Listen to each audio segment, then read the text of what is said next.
ముఖ్యమంత్రి జగన్మోహన్ రెడ్డి మాది రైతుల ప్రభుత్వం, నేను రైతు బాంధవుణ్ణి అంటున్నాడు. ఈ వైసీపీ ప్రభుత్వం వచ్చినప్పటి నుంచి ఒక రైతుగా మీరు ఎలా లబ్ధి పొందారన్నా? మాకైతే ఇప్పుడు ఈ జగన్ వచ్చిన నుంచి సంవత్సరానికి 5,000 4,000 వేసేది కేంద్ర ప్రభుత్వం వేసిన డబ్బులతో వేసేది మేము ఇచ్చినామని డప్పాలా కొట్టుకుంటున్నాడు. రైతులకు జగన్మోహన్ రెడ్డి వచ్చిన నుంచి ఒరిగింది ఏం లేదు. 9 గంటలు ఉన్న కరెంటు 7 గంటలు చేసినాడు.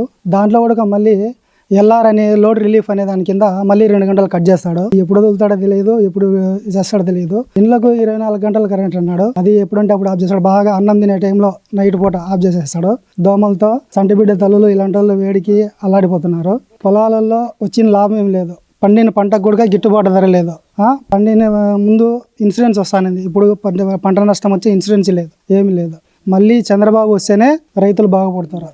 ఒక సబ్సిడీ లోన్ లేదు, ఒక కార్పొరేషన్ లోన్ లేవు, డ్రిప్పులు ఇస్తా అన్నారు, ప్రతి కులస్తులకు సామాన్లు ఇస్తా అన్నాడు, ఏమీ లేదు. ఇప్పుడు మొత్తం అన్ని బ్లాక్ చేసేసినాడు. కార్పొరేషన్ కింద తెచ్చుకునే డబ్బులు మొత్తం జగన్ తింటున్నాడు. ఉపాధి హామీ అంటాడు, ఉపాధి హామీ డబ్బులు కూడా ఆ ఉపాధి హామీ కింద పని చేసే పనులు రైతులకు ప్రభుత్వం తరపున ఇచ్చే ఆ ఉపాధి హామీ పనులను రైతుకు కొంతమందిని పంపిస్తే కనుక అదే రైతులు సగం డబ్బు రైతు, సగం డబ్బు ప్రభుత్వం ఇస్తే కనుక రైతులు కొద్దిగా బాగుపడతారని నేను అనుకుంటున్నాను. అన్నా, ఇప్పుడు మీ నియోజకవర్గంలో మీ స్థానిక వైసీపీ ఎమ్మెల్యే ప్రజల్లోకి వచ్చి ప్రజల సమస్యలు అడిగి తెలుసుకుంటున్నారా?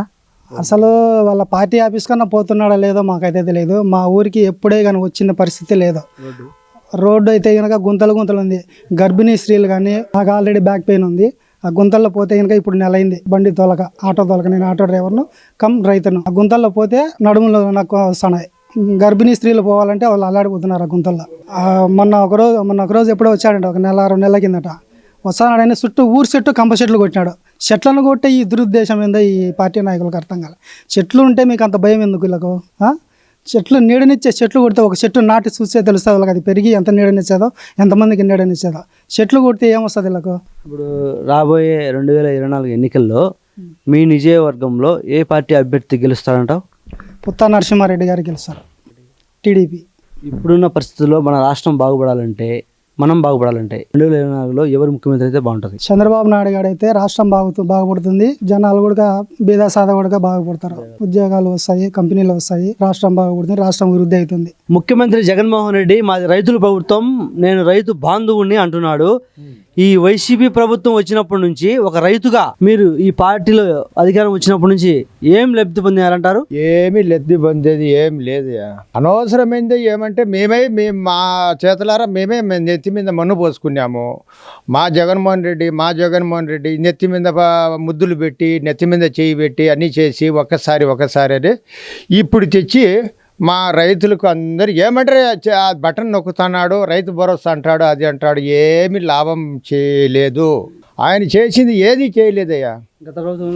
ఆయన చంద్రబాబు నాయుడు రైతుకు పెట్రోల్ పవర్స్ మందు కొట్టుకుండేటి ఇచ్చే, పట్టలు ఇచ్చే, జిప్సం ఇచ్చే, మందులు ఇచ్చే, రైతుకు కావాల్సింది కొన్ని పట్టలే ముఖ్యము. అటువంటిది రైతుకి ఏందో బటన్ నొక్కుతా ఇస్తా. ఆ బటన్ నొక్కింది వచ్చే రానోనికి రాలే. ఆ గవర్నమెంట్కు ఈ గవర్నమెంట్కు కనీసం రాజశేఖర్ నమ్మి మోసపోయినాము. ఆయన చేసే పరిపాలన మాదిరి చేస్తాడు, కొడుకు చేస్తాడని చాలా మీ ఎస్టీ వాళ్ళకు ఎక్కడ మా ఉండేటే ఉంటాయి కానీ ఏమి ఆయన ఇచ్చింది ఏం లేదు. మా ఎస్టీ కులానికి సుగాలి ఎస్టీ మేము ఇంతవరకు ఏం దాఖలాలే లేవు. ఏమి ఓట్లేసి కష్టపడి మేము బూత్ కాడ ఇన్ని చేసి ఈ రవీంద్రారెడ్డి వచ్చి నేను కోల్పోయినా. ఎందుకంటే ఈ గవర్నమెంట్కు నేను ఆడపోయి బూత్లో పోయి ఒక బీసీ క్యాండిడేట్ను బూత్లో ఈడ్చుకొచ్చిన రవీంద్రారెడ్డికి మాట ఇచ్చిన ఈ బూత్లో మెజార్టీ తేవాలని. అటువంటిది ఇది రవీంద్రారెడ్డి ఏం చెప్పినాడు, నా అబ్బాయికి తిరుపతి యూనివర్సిటీలో జాబ్ చేసుకున్నాడు లెక్చరర్గా. అదేదో టీడీపీ చేసినాడు, అది చేసినాడని మొత్తం మీద కాలేజీలో తీసినారు చాలామంది. నువ్వు ఇంకా జగన్మోహన్ రెడ్డి తర్వాత రెండో సీఎం కాదని నువ్వు ఒక రవీంద్రారెడ్డి అంటే అప్పుడు నేను పోతే నాయక్ ముందు ఇచ్చిన గ్యారంటీ ఆ మాదిరిగా నేను పోతే ఇళ్ళకాడ పనులు లేవు ఏం నాయక్ నీకు అన్నాడు. ఇళ్ళకాడ పనులు లేవు అంటే ఏమైనా మేమైనా అడుక్కుంటానామా? నా పని మీద వచ్చినా వెంకటరాంపల్లి రామసుబ్బాడి అటు కాదు నా పిల్లోని ఇబ్బంది అని వచ్చినాడంటే చెయ్యి అని చెప్పి అది చేసింది లేదు ఏం లేదు. మళ్ళీ అవినాష్ రెడ్డికి అడిగిపోయినా ఆయన లేదు. మా పిల్లోడు ఇప్పటికీ బీటికే ఉన్నాడు. ఈ గవర్నమెంట్కి నన్ను చేసింది మా ఇంటి కుటుంబానికి గడ్డను చేసి మా అబ్బాయి మేమందరం గడ్డను ఉండే చేసేయడము నీ కష్ట చేసి ఆ బూత్లో చేసిన దానికి నాకు దేవుడు ఇచ్చిన పరీక్ష. అది నాకు చేసిన పరీక్ష. మాకు జగన్మోహన్ రెడ్డి వచ్చే మాకు చేస్తాడు. రాజశేఖర గవర్నమెంట్లో పిల్లలు చదువుకున్నారు. ఈయన ఉద్యోగాలు వస్తాయంటే ఉండే ఉద్యోగం ఊడిదింగినారు. అప్పుడు వెనకమ్మడే మీ పనులు లేవు నాయక్ అన్నాడు. మరుస రోజే నేను నరసింహాడి మేము తప్పు చేసినాం సార్ అని నరసింహాడి కాడ చేరిన ఆయన టీడీపీలో చేరి టీడీపీ సర్పంచ్కి పోటీ చేశాం. మా ఎస్టీ కులానికి వచ్చే బీసీ వాళ్ళు వచ్చి పోటీ చేస్తారు. ఎస్టీకి వచ్చింది ఎస్టీ వాళ్ళే చేయాలి కానీ బీసీకి వస్తారు. ఎవరు రవీంద్రరెడ్డి పెట్టింది ఇది కీలకం. రవీంద్రరెడ్డి ఏం చేస్తున్నాడు? మా మండలంతో పైకి వచ్చి మా మండలంతో ఇది చేసి ఇప్పుడు రవీంద్రరెడ్డి యా ఊరు మన కడప జిల్లానా మా ఊరా రాజశేఖరుడి పుణ్యంతో బామర్దని ఆయన తెచ్చి పెట్టి ఇప్పుడు మా దేశాన్ని మా ఊరు అంతా కొల్లబెట్టి మేము నాకంత ఏం పనులు లేవని ఆయనే మాకు ఎటకారంగా మాట్లాడాడు. ఎస్టీ కానీ ఎస్సీలు కానీ ఎవరికైనా కానీ ఎగతాళి చేస్తున్నాడు. కనీసం మా ఎమ్మెల్యేని మాకు గుర్తు లేదు. మేము పోయి ఇంటికి పోతే నీకు పనులు లేవని అంటున్నాడు సార్. అది ఏంది అసలు ఆయన చెప్పని మాటే కాదు. అది ఆయన చేసిన మాట అయితే ఇప్పటికీ నాకు గుర్తు నిలువడిపోయింది నా జీవితంలో. ఇప్పుడు రాబోయే 2024 ఎన్నికల్లో మన రాష్ట్రం బాగుపడాలన్నా మనం మళ్ళీ నేను ఆ దాంట్లో నుంచి నేను వచ్చినాక నా కేసులు కూడా 2 కేసులు బుక్ చేసినారు సార్. 2 కేసులు బుక్ చేశారు. అనవసరమైన ఒక ఎస్ఐ ఒక పోలీస్ అవస్థ నేను పోయి స్టేషన్లో ఉంటే అనవసరమైన కేసులు 2 కేసులు బుక్ చేసినారు. ఎస్టీకే గలాటలు పెట్టి మాకే గలాటలు పెట్టి మళ్ళీ ఫైనల్లో మళ్ళీ ఎస్సీ వాళ్ళతో కూడా మాకు మేము ఒకే పార్టీ ఎస్సీ క్యాండిడేట్ ఇట్లా మీ ఎస్టీలు మాకే ఒకే పార్టీలో ఉన్నోళ్ళకి మాకే కేసులు పెట్టి ఇరికియాలని చూస్తే మా నాయకుడు నరసింహారెడ్డి ఫోన్లు చేసి ఆ రోజు రాజేశ్వరి 2 కేసులు మళ్ళీ ఇది కేసు అరుణ్ కుమార్ రెడ్డి వచ్చినప్పుడు మళ్ళీ నేను చేయాలంటే నరసింహారెడ్డి ఎట్ట చేస్తావు చేయని అడ్డం పడితే ఆ రోజు ఆ కేసు ఎత్తిపోయింది. లేదంటే నాకు బైండర్ కేసు పెట్టాలంటారు. ఇంత అన్యాయమా? మరి అంత అన్యాయంగా ఈ గవర్నమెంట్ మళ్ళా వచ్చే బీదా బిక్కి ఎవరు బతికేది ఉండదు. ప్రజారాజ్యం వాళ్ళదే. ఏ రాయి ఎత్తినా రెడ్డే. ఎవడు వాడు ధనునికే పోతుంది కానీ సన్నా చెప్పుకోడు ఎవడు ఒకవాడు గడ్డ ఉండదు. భూములు ఉండవు. కబ్జాలు ఎక్కువైపోయినాయి.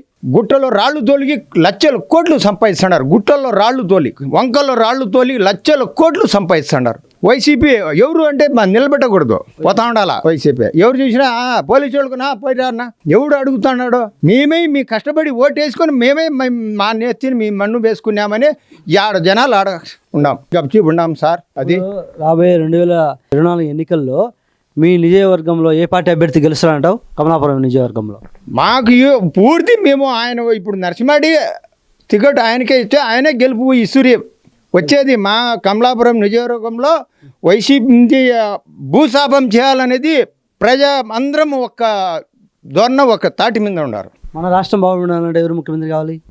ఇప్పుడు నేను అదే కదండి చెప్పేది. ఇప్పుడు మన రాష్ట్రం బాగా పోయింది. 10 ఏళ్ళు ఎనికిపోయింది. మళ్ళీ బాగుపడాలంటే మళ్ళీ మన టీడీపీ గవర్నమెంట్ వచ్చి అంతో మళ్ళీ ఏమన్నా తీయాలంటే మళ్ళీ 10 ఏళ్ళు పోయిన దానికి మళ్ళీ తేవాలంటే పేషెంట్కి మళ్ళీ తయారు చేయాలంటే సుమారు ఖర్చు పెట్టాలి కదా. ఆ రకం అయిపోయింది మన బతుకులో. మన చంద్రబాబు నాయుడు అయిపోయాయి సూర్య. ఆయన రాకుంటే ఇంక లేదు. అక్కడ శ్రీలంక మాదిరిగా మా ఎడారి మారాల్సిందే మన రాయలసీమ.